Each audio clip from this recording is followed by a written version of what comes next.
Hello everybody and welcome to the Lavender Lenses, a new podcast all about queer culture, its past, its present and its future. On this podcast I am joined by the incredible co-host Leo. Introduce yourself. Hi everyone, my name is Leo, my pronouns are he, him, I'm 16 and I'm very, very excited to be here. I'd just like to make it clear as a side note, for some reason there's some very loud construction noise happening outside. It's just happening now! We're on about 27th take. Just a little background.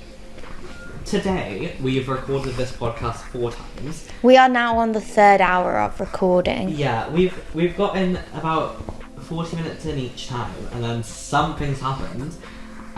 First the camera stopped recording, then the mic's disconnected. And then, I got a call from Oxfam.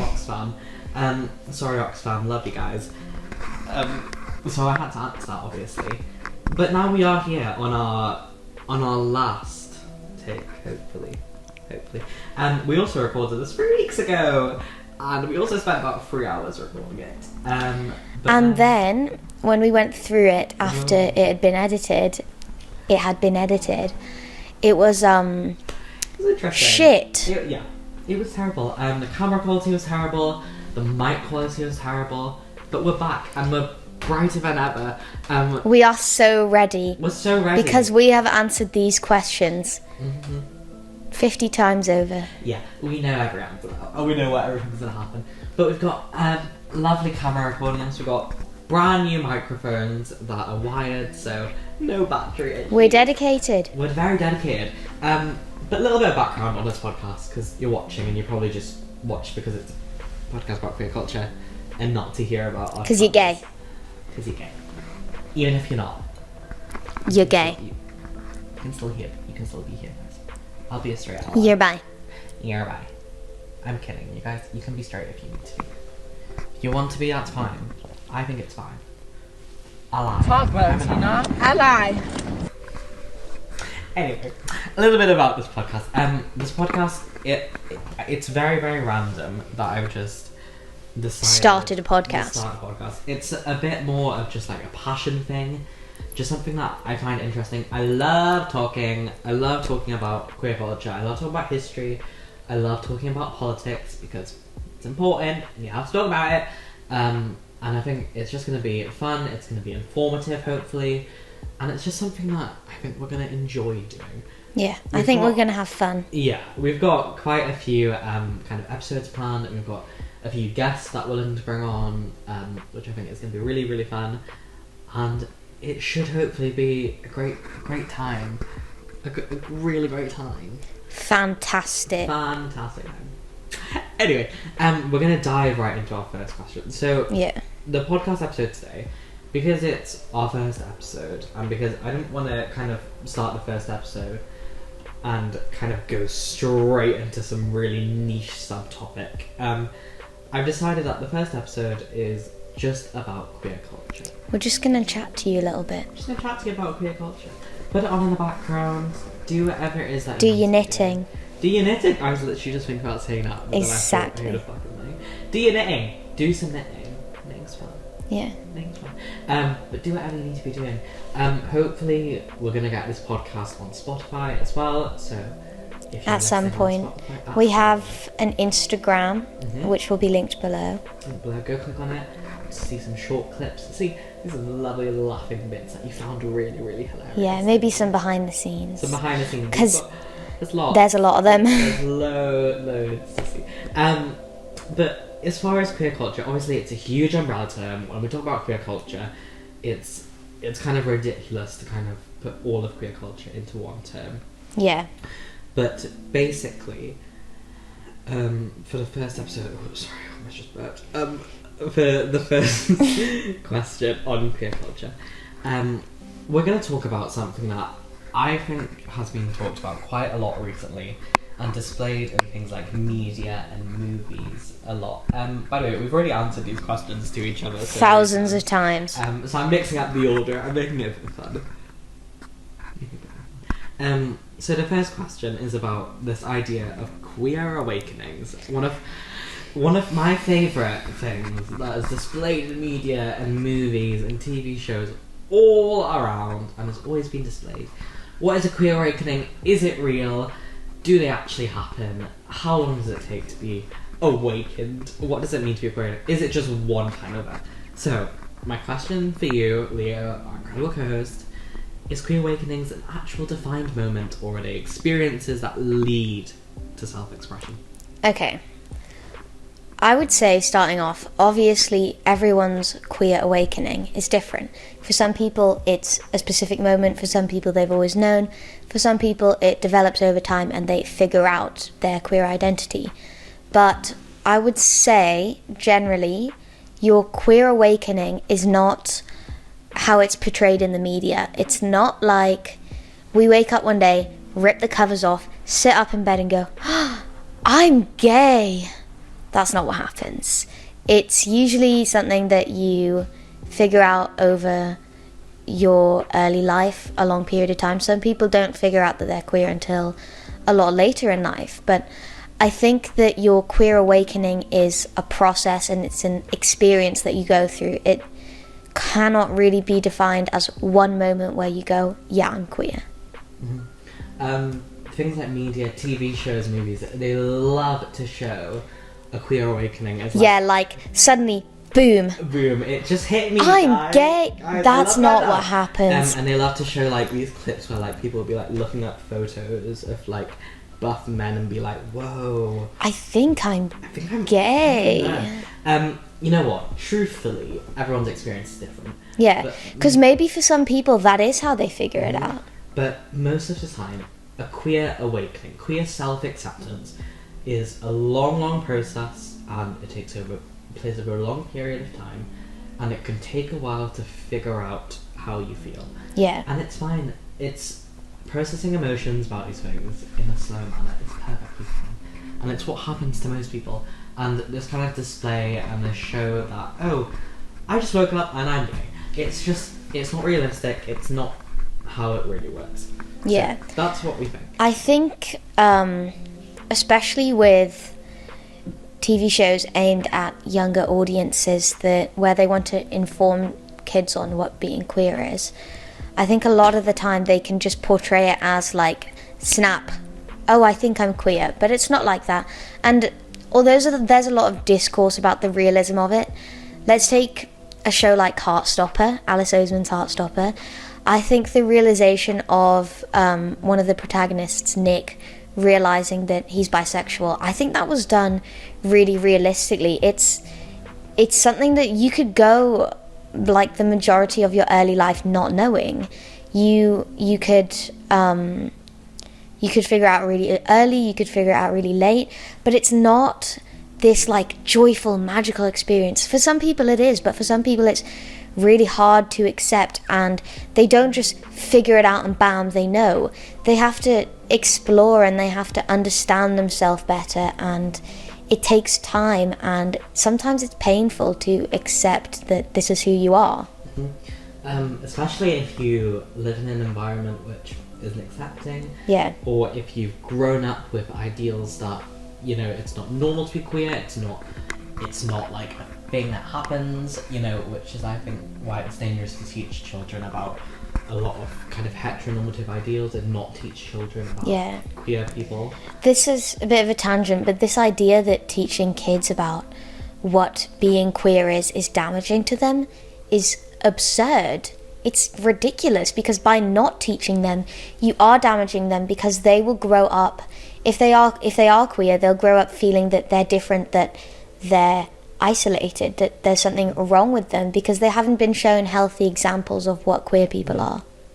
It can be really hard to kind of integrate into a culture and kind of see yourself in queer culture. I mean, queer culture is a huge thing, there's lots of different ranges of it, but it can kind of be hard to accept parts of it when you can't accept yourself, and you can't accept the fact that you are queer. And, you know, it can lead to a life of hate for yourself, it can lead to depression, suicide, you know, it's just common that these things happen, and it's important that you know kind of what it is to be queer and what a queer awakening is. So that's what our thoughts on queer awakenings are. So my next talking point, which I think is interesting, a lot of time recently, we've been seeing more movies. I mean, this has been a thing for ages and ages because it just happens. But as we get more queer couples and we get more queer inclusivity in movies and TV shows And representation. a lot of time we can see queer roles played by people that aren't queer. So, my question for you, Liam, is in the modern world, as we move forward, do you still think it's acceptable for straight actors to be put in queer roles? The thing is, I wouldn't say that to put a straight actor in a queer role is something that is unacceptable. I think it's completely fine, and if this is a brilliant actor and they fit the role and they're comfortable with it, then it's completely fine. But I think with the kind of uprise of people being openly queer, and especially celebrities being more confident about their queerness, I think it's harder to say that you're unable to find genuinely queer actors to fulfill the roles that straight actors would be fulfilling. Like, let's say take, I don't know, Brokeback Mountain, was probably filmed at a time where it was a lot harder to find openly queer actors than it is now. And I think in scenarios like that, it's completely fine for straight actors to play queer roles, especially if they're openly supportive of the queer community, like, for example, Heath Ledger was. But now, 2025, the world we're in, I think it's kind of a bit of a shit excuse to say that you're unable to find genuinely queer actors who fulfill queer roles, because you can. People are so much more openly queer now, and you can give opportunities to queer people to play queer roles. I mean, obviously, straight actors can play queer roles well. Like, when we watched Brokeback Mountain a few weeks ago. Yeah, it was brilliant. It was great. But a lot of the time, when the issue of having straight actors kind of always playing queer roles is that you don't kind of get a display from a straight actor that shows their experience in the queer community, because they're not claiming to be part of the queer community. They're kind of part of not that kind of normative stereotype, so it can kind of be hard to display emotion of a queer person. Not that a queer person is an identity, but it can be hard to display queer experience without experiencing it. Yeah. But you can do it well, and you can do it well. And there are actors that do it extremely There are well. actors that do it really well, but it's important that we try and use queer actors and give them the opportunities to play these roles, because at the end of the day, they have the experience now, and they know what it's like to be queer, because being queer is a spectrum, guys. Okay, so that's my question about actors. I think that's a really interesting question, and I think it's been kind of talked about a lot more recently. As you say, more actors are talking about coming out and being more open about their sexuality, which is great, because this isn't something that we've seen in the past as much, so it's great that we're talking about these things. Now, my next question is kind of a balance of that. So queer culture being shown in media, queer culture being kind of displayed is a good thing. We get representation. Yeah, of course. I mean, it's not always, like sometimes you can have bad representation a lot of the time, and that's really easy. But my question for you is, queer culture as a whole, do you think parts of queer culture are becoming quite performative? Oh, I have a lot to say about this.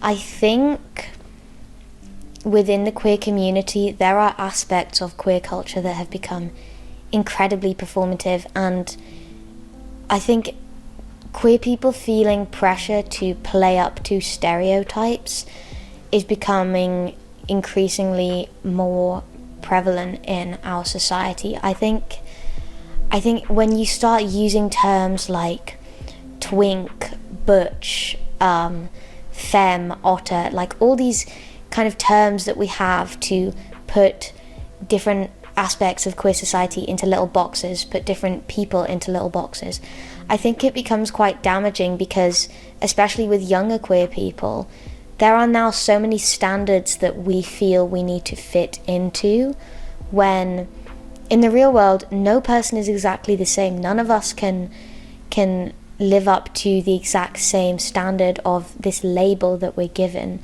And I think because queer culture, a lot of it has become so performative and kind of, especially with, I guess, gay men, it's become extremely about playing up to this idea that especially cis-het people have of us.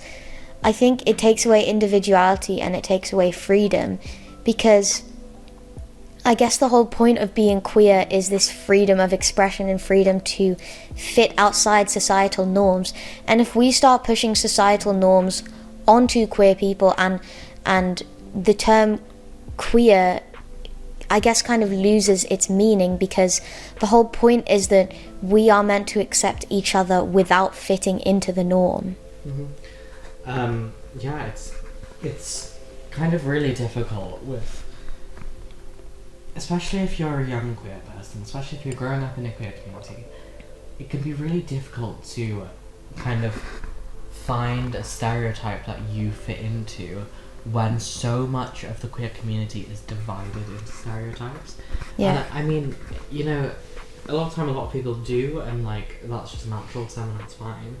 But a lot of people will kind of force themselves to act a certain way and conform to a certain stereotype, and then when they don't conform completely to that stereotype, kind of tell themselves that, you know, they're not right, they're not the right person. Yeah, I think the performative aspect of queer culture is really, really damaging to queer people who don't fit that stereotype, and to young queer people who are trying to figure out who they are individually, and they kind of warp who they are in order to fit the stereotypes that queer people have of themselves. Yeah, 100%. Alright, that is the end of Act 1. Alright, welcome to Act 2 of the podcast, part of the podcast. For those wondering, we cut halfway so that the camera... So Jojo could have some snacks? No.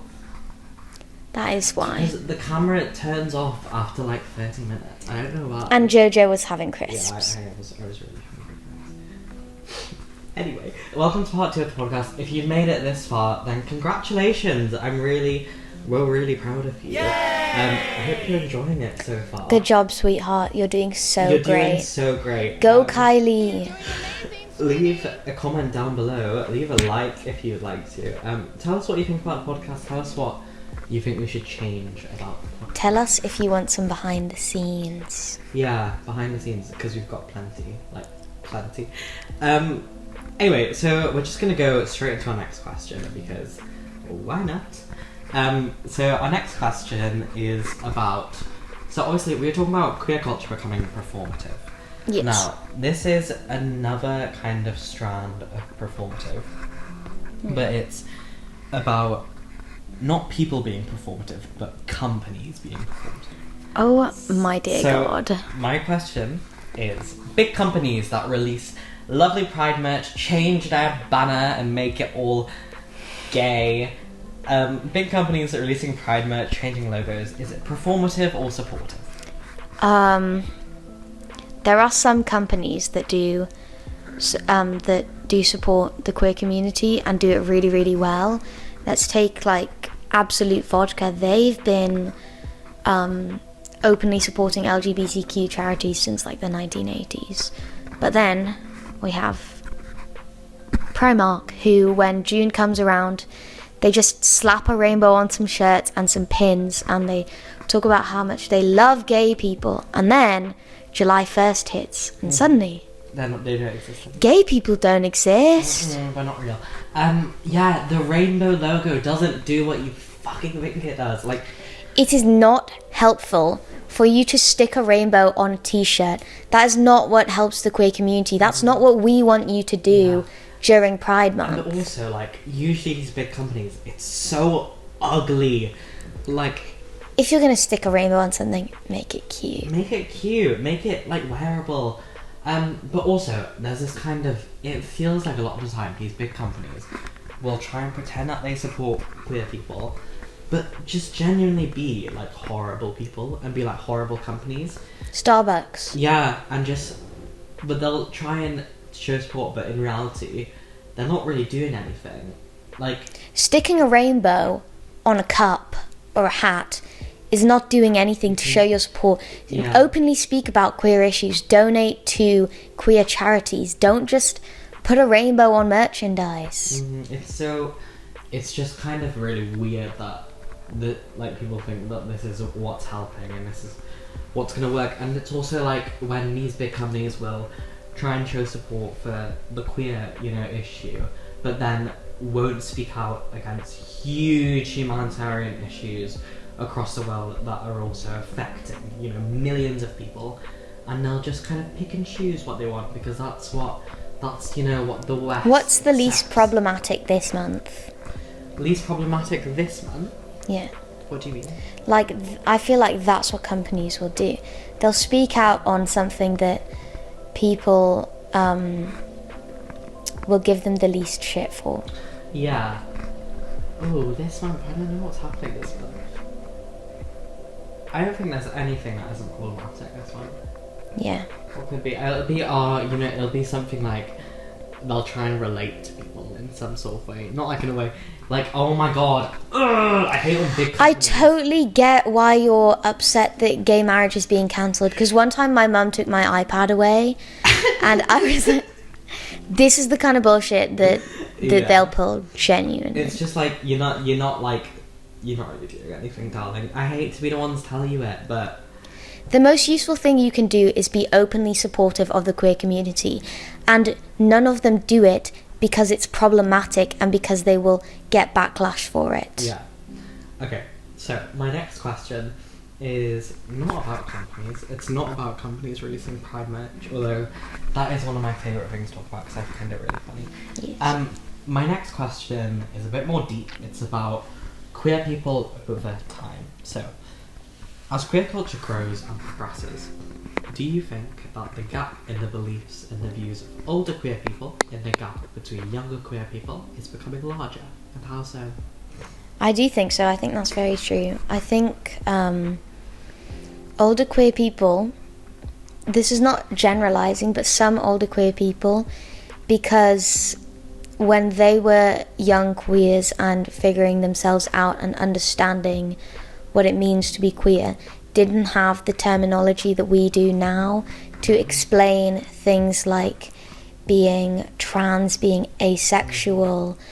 And I think because of that, they can actually be a little bit bigoted as well. Maybe not in a harmful way, but just because they didn't grow up with the information that younger queer people have. I think there is a little bit of a divide between the community of older queer people and the community of younger queer people. Yeah, I think there's quite a big divide between a lot of the beliefs that older queer people have and younger people. I mean, like, it's not entirely their fault. Like, we can't just entirely say, oh, you're just a terrible person because, like, you're not being vocal on trans rights, because a lot of the time it is just the fact that it wasn't as much as a covered thing in their time growing up. Yeah, but it highlights to us why it is so incredibly important that we teach young people about what it means to be queer. It's so vital to kind of progressing in our society that we educate young people on what it means to be queer, and we do it in a healthy way and not the way that generally the media portrays queer people. We want realistic representations of who queer people are, and it's so important that we do this, or we will be curating a society that continues to hold the bigoted views that older people do now. Yeah, realistic views of queer people by queer people who know the queer people.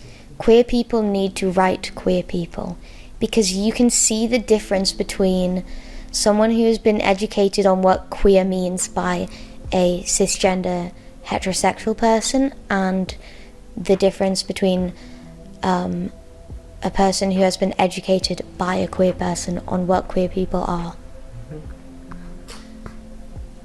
That's what I think. Now, my next question. Okay. So we've talked about. Okay. We've talked about. Oh my god! I just need to sit. It's like, my voice is a bit dry. Lock in.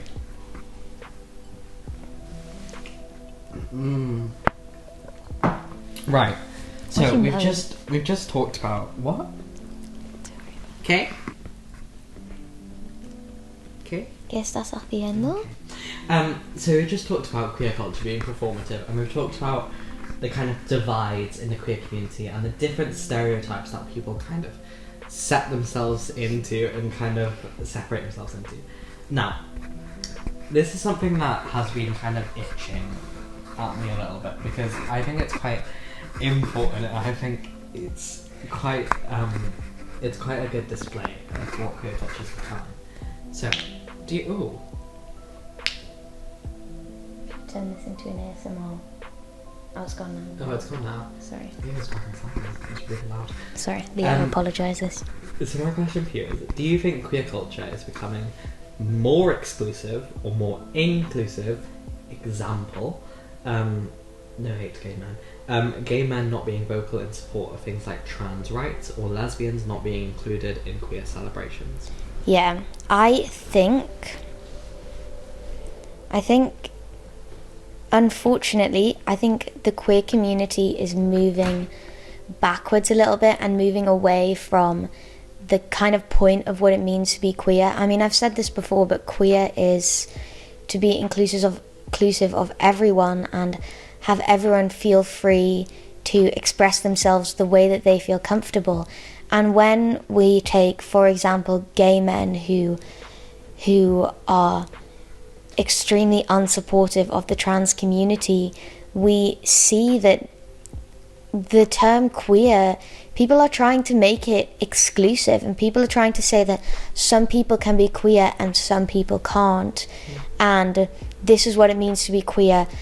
There is no definition of what it means to be queer. If you feel that you are a queer person, you are a queer person. You don't need someone else to define that for you. And I think when we put a boundary on who can be queer and who can't, it defeats the entire purpose of the term queer and the community of queer people. Yeah. If we say that some people are part of us and some people aren't, then we aren't preaching the actual meaning of what it is to be the queer community. Yeah.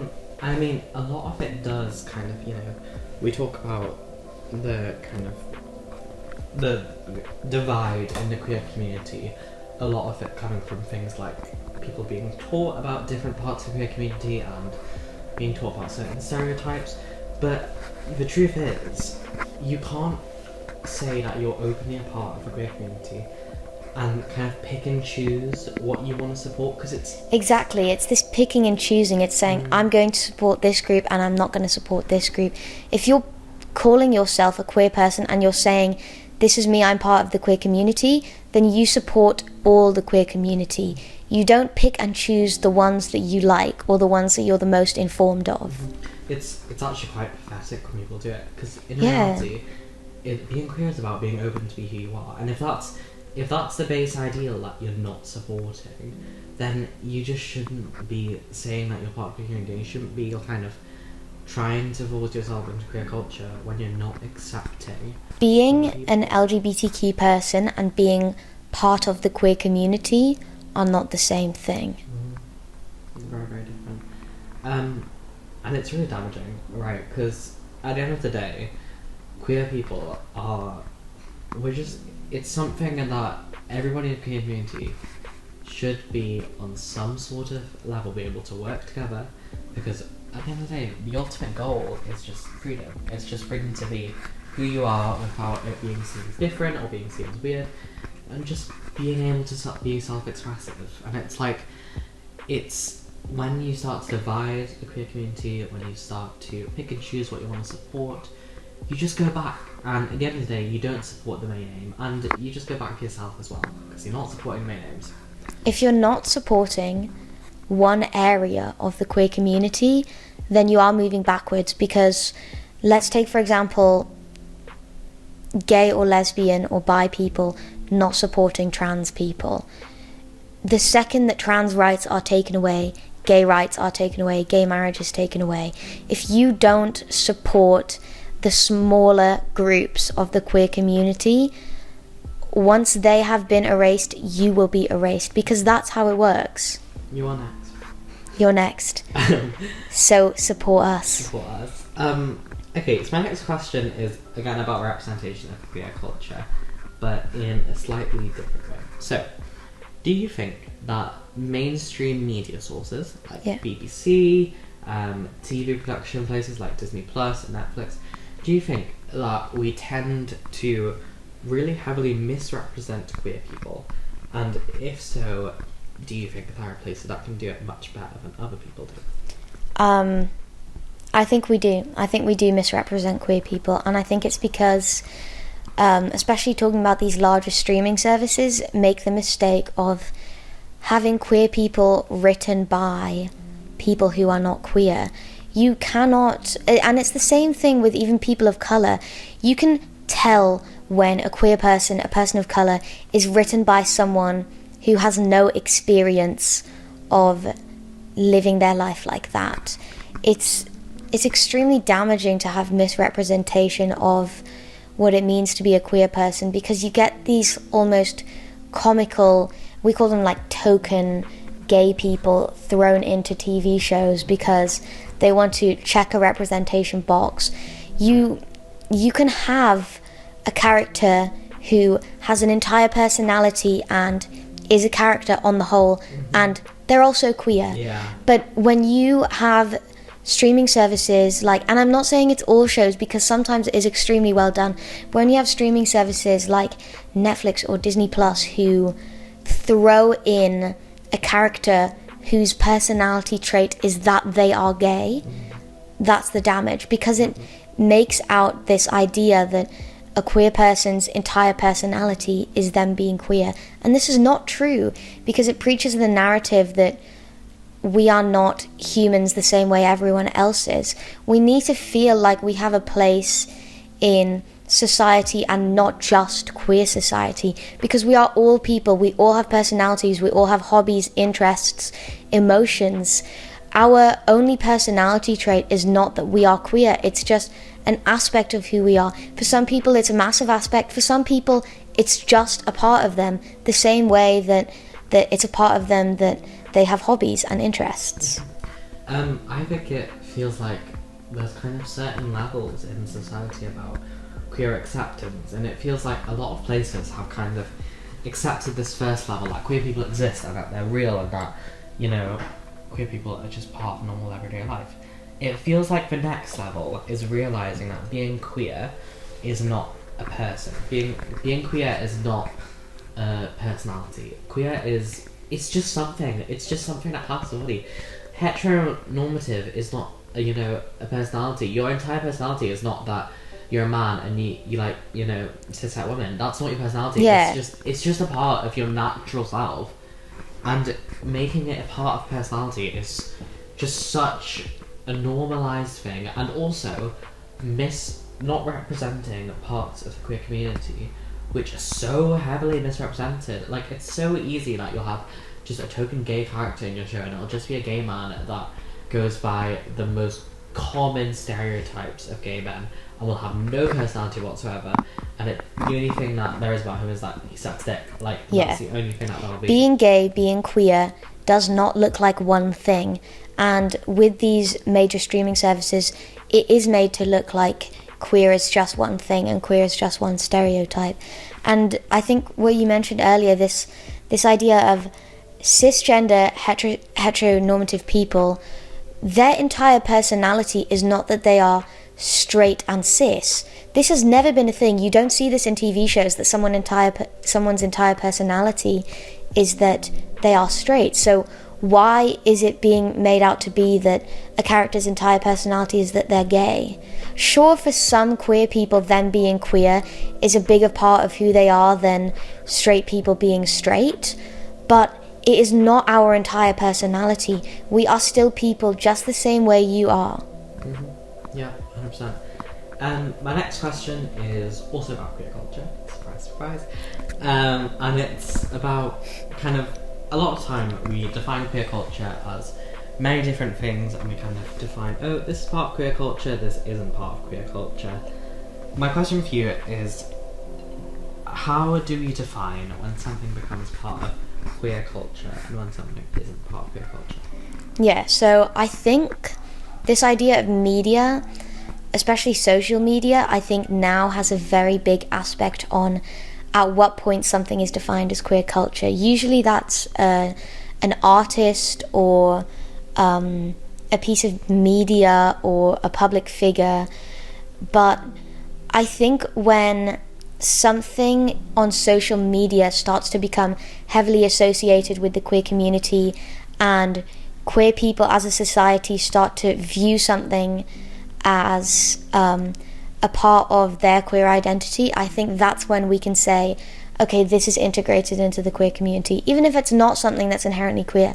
Let's take artists, like let's take Charlie XCX, who I think we assume is a straight woman, a straight cisgender woman. She is not queer, but she is an incredibly big part of the queer community. Just because social media has kind of integrated her as part of the queer community. Same with Lady Gaga, same with Beyonce.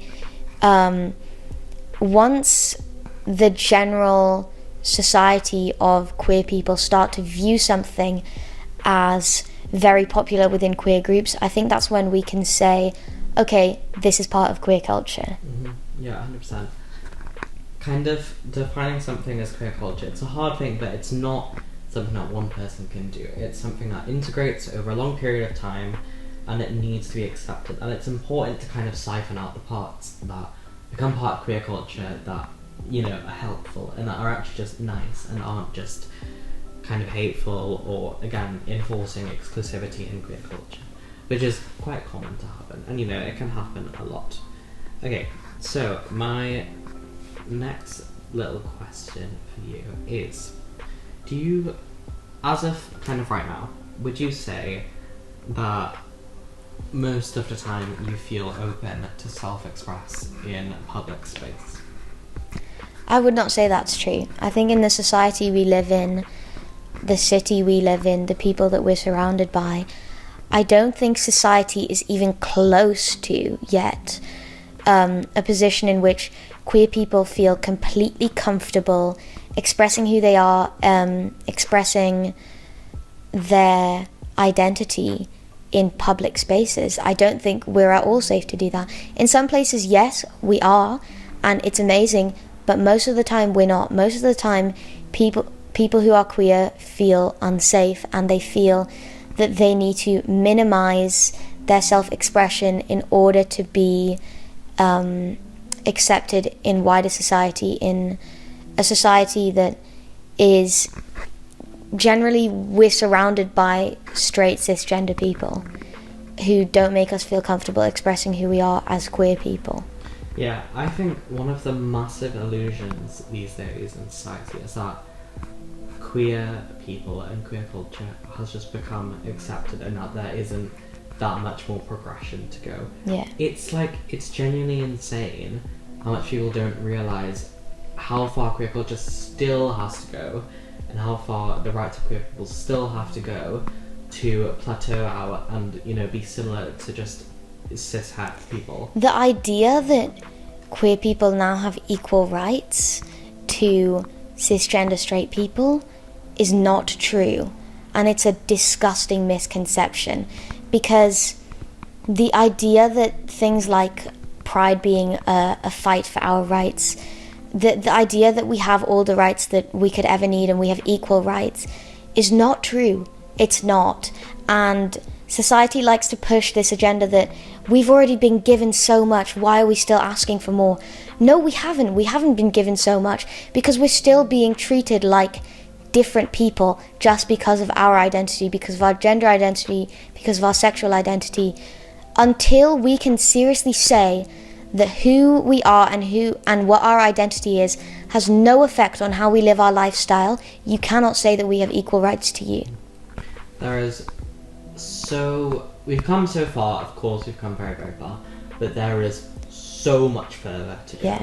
Like, it's insane to think about. It's even in the UK, which is considered to be a progressive country, there's still a lot that queer people don't have similar.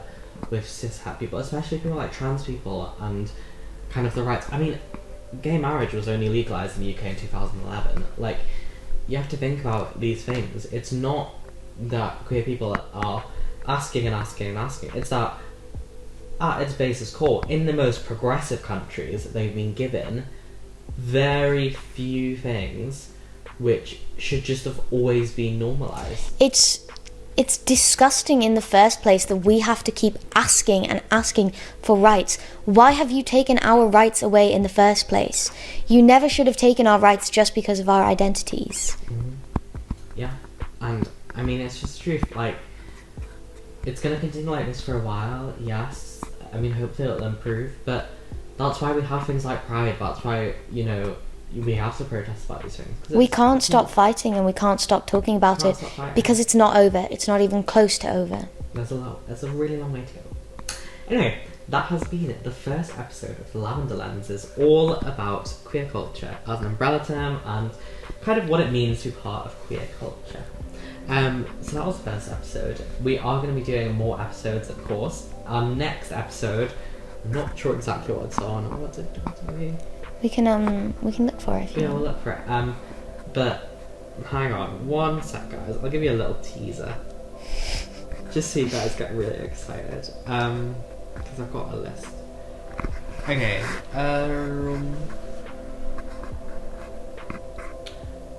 Oh yeah. I think our next episode is about how queer culture is debated in different races and how it changes depending on nationality. And the level of acceptance changes depending on nationality, because it does. Mm-hmm. And we're going to have an incredibly special guest to come in and talk to us about this.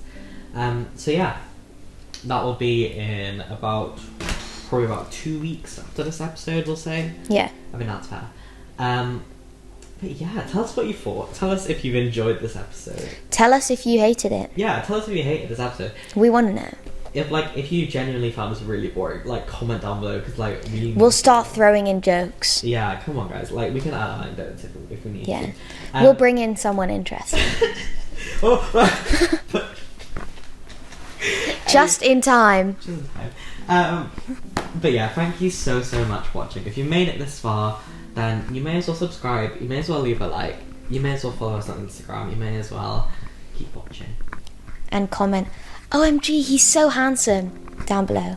You may as well. You may as well. You know, just to prove that you've made it this far. Thank you so much. We'll be signing off now. Yes. Bye bye.